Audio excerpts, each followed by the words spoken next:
بیت الخلاء کا دروازہ کھلا چھوڑنے کے نقصانات۔ ڈاکٹر عائز القرنی صاحب بیت الخلاء کا دروازہ کھلا چھوڑ دینے کے نقصانات پر بات کرتے ہوئے کہتے ہیں، یہ معلومات آپ کی اور آپ کے خاندان کی سلامتی سے متعلق ہیں۔ ذیل میں دیے گئے چند کام کر لیجئے، آپ کے جسم سے منفی توانائی کا خاتمہ ہوگا اور آپ کے شیاطین کمزور پڑ جائیں گے۔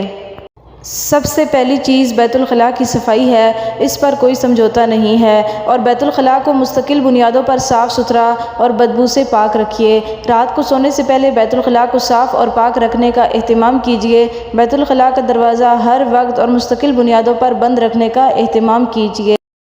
بیت الخلاء میں کپڑے اتار کر لٹکتا نہ رہنے دیجیے۔ محض ایک رات کے لیے لٹکے رہنے والے کپڑوں میں جتنی منفی توانائی بھر جاتی ہے، اس کا خاتمہ تقریباً ناممکن ہے، یا کم از کم 72 گھنٹوں کے لیے دھوپ میں لٹکانے سے کچھ خلاصی ممکن ہوتی ہے۔ میلے اترے ہوئے کپڑوں کو ہمیشہ بیت الخلاء سے باہر کسی ٹوکری میں رکھنے کا اہتمام کیجیے۔ بیت الخلاء میں کبھی بھی خوشبو نہ رکھیے اور نہ ہی اس میں خوشبو وغیرہ کا استعمال کیجیے۔ بیت الخلاء میں جا کر روتے ہوئے ہر نوجوان لڑکی یا لڑکے کو نصیحت ہے کہ آئندہ کبھی بھی اور کسی بھی حال میں بیت الخلاء میں کھڑے ہو کر ایسی حرکت یا گفتگو نہ کریں۔ بیت الخلاء میں جا کر رونا آپ کی طرف سے شیاطین کو کھلی دعوت ہوتی ہے کہ آپ کے جسم میں داخل ہو جائیں یا آپ کے جسم کو پکڑ میں لے لیں۔ اس کے علاوہ بھی ایسا کرنے سے رزق یا شادی میں دیر ہوتی چلی جاتی ہے، زندگی میں مشکلات بڑھتی ہیں، بلا سبب غم اور افسردگی کا احساس ہوتا ہے یا مرگی تک ہو سکتی ہے۔ ہر تیسرے دن اپنے گھر کے دروازے اور کھڑکیاں کھولیے اور گھر میں سورہ بقرہ کی تلاوت ریکارڈنگ چلائیے۔ آپ کو بذات خود اپنے اندر اور اپنے گھر والوں میں نفسیاتی بہتری محسوس ہوگی۔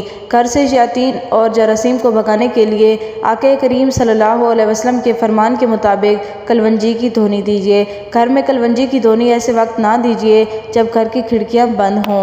گھر میں بہت زیادہ شیشے نہ لٹکائیے، اور اگر مقصود ہو تو داخلی دروازے کے آس پاس لٹکائیے۔ گھر میں ایسی جگہ نہ بیٹھیے جہاں سے ابھی کوئی اٹھ کر گیا ہو۔ جاگنے پر لمبی لمبی سانس لیجیے اور اٹھتے ہوئے بسم اللہ پڑھیے۔ رات میں سونے کا ایک مستقل وقت مقرر کر لیجیے اور سونے سے پہلے سورہ ملک کی تلاوت کو کبھی ترک نہ کیجیے۔ مبارک ہو ان کو جنہیں اس سورت کو سونے سے پہلے پڑھنے کی عادت ہے، یہ سورت ان کے لیے عذاب قبر سے نجات کا سبب بنے گی۔